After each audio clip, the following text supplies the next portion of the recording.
बड़ी खबर के साथ करेंगे। दरअसल बिहार में परीक्षा में फेल हुए छात्रों में हंगामा मचा दिया है। बिहार की इंटरमीडिएट परीक्षा में 7 लाख से ज्यादा छात्रों के फेल हो जाने के बाद जो हंगामा शुरू हुआ वो लगातार चौथे दिन भी आज जारी है। आज राजधानी पटना में आईएसए के छात्रों ने प्रदर्शन किया। प्रदर्शनकारी छात्रों ने सबसे पहले इंटर काउंसिल के गेट को तोड़ने की कोशिश की।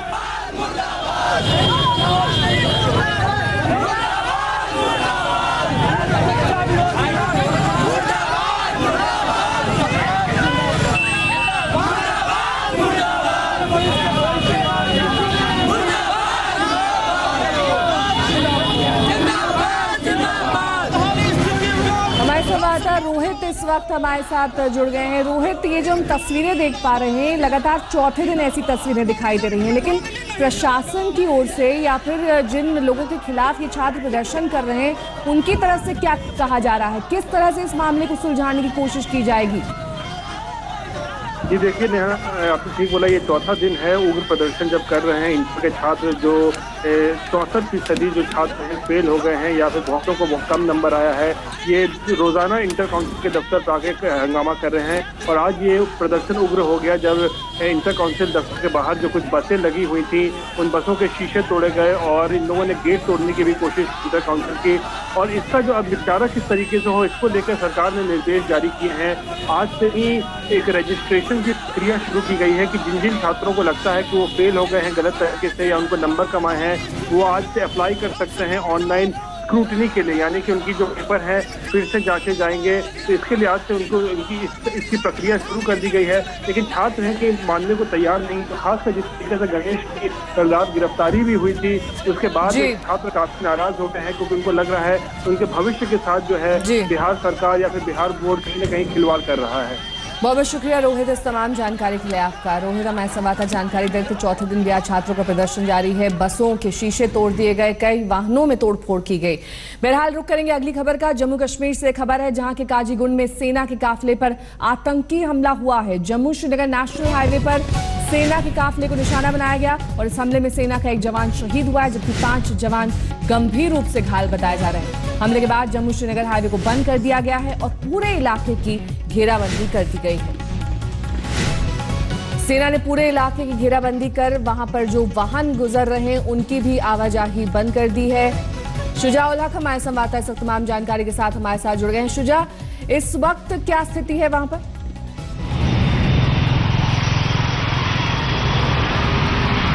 जी नेहा, इस वक्त लगातार इस पूरे इलाके में सेना और बाकी जो सुरक्षा बल है वो सर्च ऑपरेशन कर रहे हैं। मैं आपको बता दूं कि कुछ ही घंटों पहले ये हमला हुआ था काजीगुंड के इस इलाके में, जो कि जो नेशनल हाईवे है कश्मीर को बाकी मुल्क के साथ कनेक्ट करते हैं, उसी पे पड़ता है। ये अचानक से ये हमला हुआ जिसमें 6 सैनिक जख्मी हुए और 1 के मारे जाने की खबर है। बताया जा रहा है कि अब सेना के अलावा बाकी पुलिस और पैरामिलिट्री फोर्सेस को भी बुलाया गया है और पूरे इलाके को घेर लिया गया है और तलाशी जारी है। ये कोशिश की जा रही है कि उन लोगों को, हमलावरों को ढूंढ निकालने की कोशिश की जा रही है। शुजा उल हक हमारे संवाददाता जानकारी दे रहे थे कि किस तरह से वहां पर स्थिति को नियंत्रण में करने की कोशिश की जा रही है। पैरामिलिट्री फोर्सेस को भी बुलाया गया है और वहां पर इस वक्त फिलहाल हालात काबू में है। बहरहाल रुक करेंगे अगली खबर का। पाकिस्तान की तरफ से तो सीज फायर उल्लंघन और आतंकवाद दोनों जारी हैं, लेकिन केंद्र सरकार के दावे कुछ और ही कह रहे हैं। दिल्ली में दरअसल सरकार के 3 साल पूरा होने के मौके पर गृह मंत्री राजनाथ सिंह मीडिया के सामने आए और उपलब्धियां गिनाई। इसमें आतंकियों के सफाये से लेकर नक्सल घटनाओं में कमी तक पर गृह मंत्री ने अपनी पीठ थपथपाई। मैं विश्वास के साथ कह सकता हूं कि मुस्लिम जनसंख्या इतनी बड़ी होने के बावजूद आईएसआईएस आज तक भारत में अपना पैर नहीं जमा पाया है। आतंकवादी संगठनों के विरुद्ध फोकस्ड कार्रवाई के कारण हमने कुछ महत्वपूर्ण उपलब्धियां भी हासिल की हैं। इंडियन मुजाहिदीन के 5 ऑपरेटिव्स को एनआईए स्पेशल कोर्ट द्वारा कैपिटल पनिशमेंट दिया गया है। इससे स्वाभाविक है कि उनकी कमर टूटी है।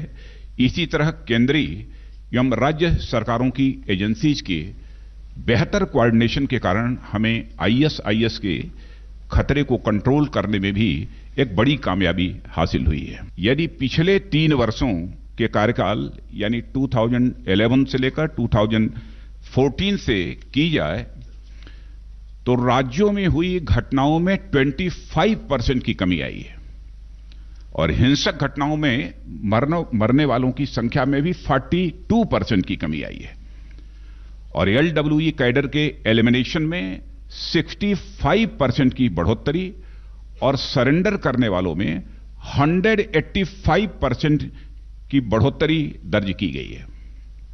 यह बड़ी कामयाबी है। जम्मू कश्मीर, जैसा मैंने पहले कहा है कि स्थिति में काफी तेजी के साथ सुधार हुआ है और मैं कह सकता हूं कि 2011 से लेकर 13 तक 239 मिलिटेंट्स न्यूट्रलाइज किए गए थे। वहीं पर वर्ष 2014 टू 17 के दौरान यह संख्या बढ़कर 368 हो गई है। तो आज तक के कैमरे पर अलगाववादियों ने पाकिस्तान से पैसे लेने का सच कबूला तो NIA हरकत में आ गई। आज देश भर में ऑपरेशन हुर्रियत का असर दिखाई दिया। टेरर फंडिंग को लेकर पहले पूछताछ और अब छापेमारी का दौर जारी है। राष्ट्रीय जांच एजेंसी यानी NIA ने कश्मीर में 14 जगहों समेत दिल्ली और हरियाणा के 22 ठिकानों पर छापेमारी की है। NIA ने इस मामले में रिपोर्ट भी दर्ज की है। आपको बता दें कि छापेमारी के दौरान दिल्ली और श्रीनगर से 1.25 करोड़ की रकम भी बरामद की गई है। हाफिज सईद और दुख्तराने के ठिकानों पर छापेमारी, हवाला ऑपरेटर्स की NIA ने की पहचान और साथ ही ऑपरेशन हुर्रियत का किस तरह से असर दिखाई दे रहा है, ये तस्वीरें हम आपको दिखा रहे हैं। दिल्ली और श्रीनगर जगह जगह पर छापेमारी की गई ताकि जो स्टिंग ऑपरेशन में दिखाया गया था कि पाकिस्तान से फंडिंग हो रही है हुर्रियत नेताओं की, उसका सच सामने आ सके। कई जगहों पर अधिकारी पहुंचे और वहां पर छापेमारी की कार्रवाई को अंजाम दिया। NIA की ये छापेमारी है। आपको बता दें कि आज दिल्ली और श्रीनगर में कई अहम ठिकानों पर यह छापेमारी की गई। तो आज तक के ऑपरेशन हुर्रियत का ये बड़ा असर आज NIA की कार्रवाई में दिखाई दिया। हुर्रियत फंडिंग पर NIA जांच में खुलासा हुआ था और अब इस खुलासे के बाद सबूत इकट्ठा करने के लिए इस तरह की कार्रवाई की जा रही है, एक के बाद एक छापेमारी। चलिए अब आपको दिखाते हैं यूपी पुलिस का वो रवैया जिसे देखकर हर कोई हैरान है। निजाम भले ही बदल जाए लेकिन यूपी पुलिस है कि बदलने को तैयार ही नहीं है। आप खुद देखिए इस रिपोर्ट में। छोटे मोटे मामले, अरे सर 2 दर्जन हैं। 2 दर्जन या 200 ले लेना। ये नजारा है हापुड़ कोतवाली का। ASP साहब कोल्ड ड्रिंक के साथ जलेबी का लुत्फ ले रहे हैं। खाने में मगन भी इतने हैं कि गंभीर मामले को छोटा मोटा बताकर रफा दफा कर देना चाहते हैं। जलेबी के स्वाद ने ड्यूटी के वक्त इनके चेहरे पर लापरवाही का जो भाव पैदा किया है वो फिर से देख लीजिए। छोटे मोटे मामले, अरे सर 2 दर्जन हैं। 2 दर्जन या 200 ले लेना। अब आपको ये भी बता देते हैं कि जलेबी के जायके में जिसे छोटा मामला बता रहे हैं वो है क्या। डीप फ्रीज कंटेनर में भूसे की तरह ठूसी गई ये 1 दर्जन गाय रूटीन चेकिंग के दौरान हापुड़ के पास हाईवे पर मिली हैं। ये गौवंश चोरी छुपे ले जाया जा रहा था। विश्व हिंदू परिषद और हिंदू युवा वाहिनी के लोगों ने ट्रैफिक पुलिस की मदद से इसे हाईवे पर ही धर लिया। कंटेनर का दरवाजा खोलने को ड्राइवर राजी नहीं था, लेकिन कार्यकर्ता अड़ गए।